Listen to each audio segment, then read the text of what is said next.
I had, like I said, my whole family in the same home, and I would, at that time they didn't give me no financial statements, but I seem to have been reasonably wealthy. That means he took us on vacations, you know, to whenever it is in summer, wherever it is, they had cars and they had everything. So I would say pretty well to do. And what were some of the struggles and world events that brought you to the States? Okay, by the time it was March 1938, you know, Hitler and the Germans occupied Austria. You know, by the time I went to school the next morning, most of the teachers and professors came in the Nazi uniform. And needless to say, being Jewish, they said, look here, we're going to get you, we're going to kill you. At least to be honest about it. So at least I can appreciate that. So how old were you at that time? At that time I was about 15 years old. Anyway, we've been able, without going into details, we've been able to, first we said about 2-3 months in Berlin with another uncle. If there's one problem we had at that time, every Jewish person, there is not a country in the world that you could get in. You just didn't have nowhere to go, you were choked in. So we tried to get part of our family being able to get out. They've been in Switzerland and in France, but we could have no entrance, nowhere in the world. So we've been actually, within a year or so, been able to get an illegal transport to Palestine at that time. And I was together only with my brother and our far-related members in our family. And by the time our ship, the way it was, the ship, refugee ship took us up to the coast of Palestine at that time. At night time they took us off, and the people on the coast put us in settlements. Our ship got caught by the British Royal Navy, distinguished, and they shot at us, and we had dead one and wounded aboard ship. And the ship ran away with about 800 refugees, like my brother and myself. Moored and we stayed in a Greek island about 4 months. We got at least 1 case of water a day and something like a dried out bacon or something to eat. But after 4 months, they took a fishing boat in tow, and they told us that they were about 3 miles out of the zone of the coast. They put 800 people and they sailed into the port of Haifa, and they had to take us off because the ship was sunk. So that's the way I went in Palestine.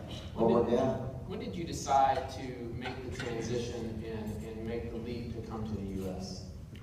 Well, I lived over there 15 years, you know. In the meantime, my mother and my stepfather, when she remarried, they'd been out of the country, couldn't come back. And in 1940, they came to the United States, and any date after that in between, you know, they went up in Jacksonville and had a Beaver Street fish market on Beaver Street. That's the reason they call it Beaver Street Fisheries. So I didn't see my parents for 15 years. And in the meantime, I did get married actually in Palestine, Israel. We had 2 children, and I wanted to come and join my mother. Didn't see, my stepfather didn't see for 15 years. That would cause me to come here after 15 years. Now, at that time, immigration papers was not like that you just got in. It takes months and months to do it. But we got here and we landed in Jacksonville, and my mother used to live in Woodstock Park. You were there. You take some of the home they had at that time. I think the day for the refugees refused to live in something like that. Tell me a little bit, that's an amazing story, Mr. Frisch, and many of us have never experienced difficulties like that. We think we have it difficult, but nothing like that. Tell me a little bit about the fish market, its beginnings, and maybe give a little perspective to the group here today about maybe the amount of business it was doing in the beginnings compared to, say, last year, what kind of business the business was doing. May I interject one thing? Yes, sir. While living in Palestine and Israel, I learned to be an automobile mechanic. At that time, there were 2 things that have been guidelines in my whole life. In order to be successful, you know, you got to be the best one there is.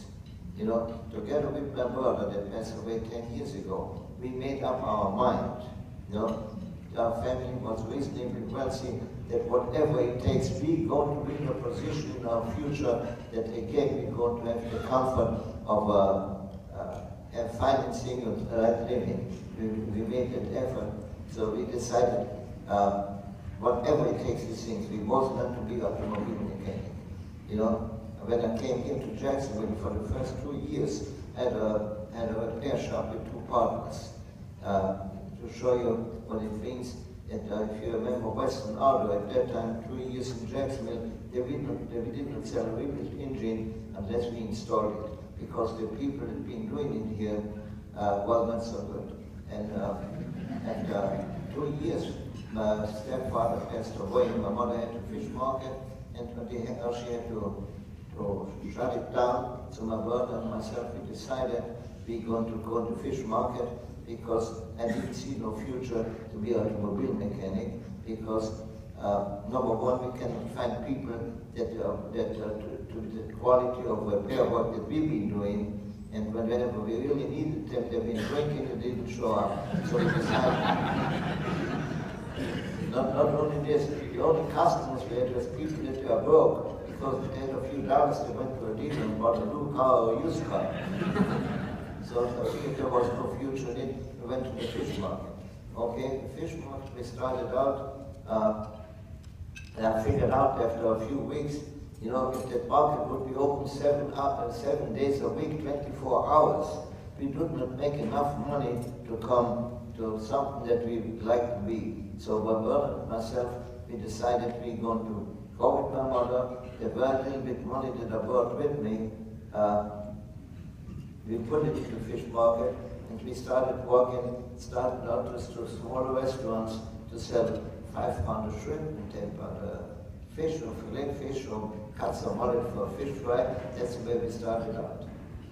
And just to give a perspective as to where the business is today, what were the revenues back when you first started compared to, say, last year? Well, I'll tell you, I had one little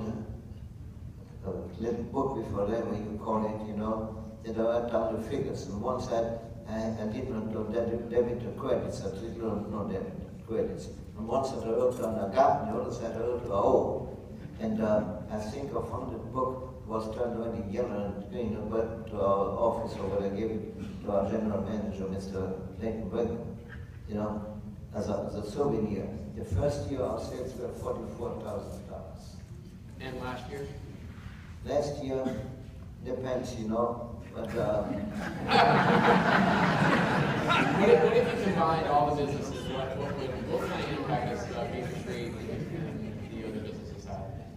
But, you know, now we're talking about a period of about 30, 40 years, and it's very hard to take from one year to the next year.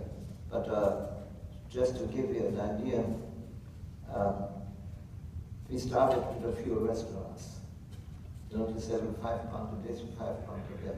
Then we ended up with 2 or 3 frozen items that we bought for somebody.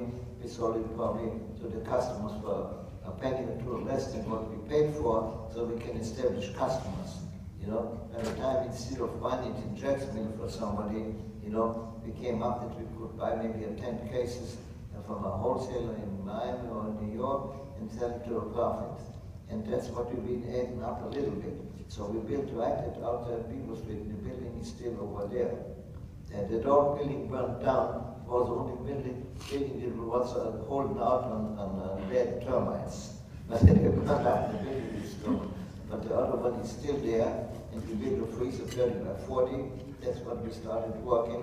And after we established a little bit clientele with frozen fish, you know, our first frozen food item that we had was French fries that were a broker. We've been selling to Milligans. If you remember Milligans, they had 10 cents hamburgers. They were like a little piece of gas. You could look through it. But it was our first frozen food items. And eventually, you know, that thing started growing. And Before we turned around, the room over there was not big enough anymore, and we had stored product at public quick freezing and cold storage. And they closed up at 5 o'clock. You know, our motto was, look here, we are not calling our hours, our customers are going to call it. That means we came to a decision, the first most important thing, you know, and that is until today, is service. That means, just to give an explanation of that, we had some big people that know everything in the business, we teach everything to everybody. You know? So one of those gentlemen that he was working for big companies, he says, look here, Beaver, you are making a nice growth. How does it do? He says, well, there's a very simple thing. He says, you're the one the top consultant. You know, you tell me, my God, you got the education. You know, I don't have an education because I was in the 7th grade when Hitler came in, and that was the end of my education. The only other education I got right now came from my wife. She tells me once you use your head. I would say one thing, that is the best education I ever had in my life.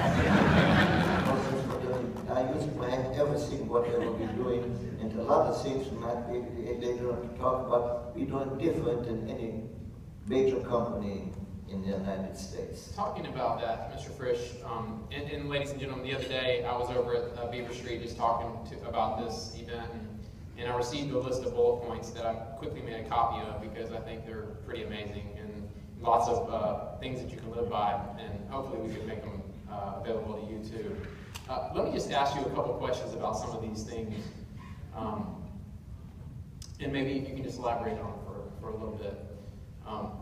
First one, well, there's many, but one that pops out to me is don't criticize your competitors. Tell us a little bit about that. Okay, it's a very simple thing. You know, today, until today, it just it touches me the wrong way to look to our politicians. All what they're doing is telling us how bad his competitor is, how bad is the other one, what he's doing bad. You know, we don't allow it in our business. I did not allow it, I don't do it. That means you don't criticize a customer. What I'm telling people today, we are the best one in that business. And I would say, against any criticism, anybody that ever takes a tour of our plant today, the plant was built in 1923, my birth year. That means basically it's 91 years old like me. If you find a piece of paper in the floor, or a split from a pallet on the floor, or anything dirty, anything is with 100%. Now we take the manager into the warehouse, we cut his head off. Again, we got to be the best one there is. Let me tell you, he's toning it down today too.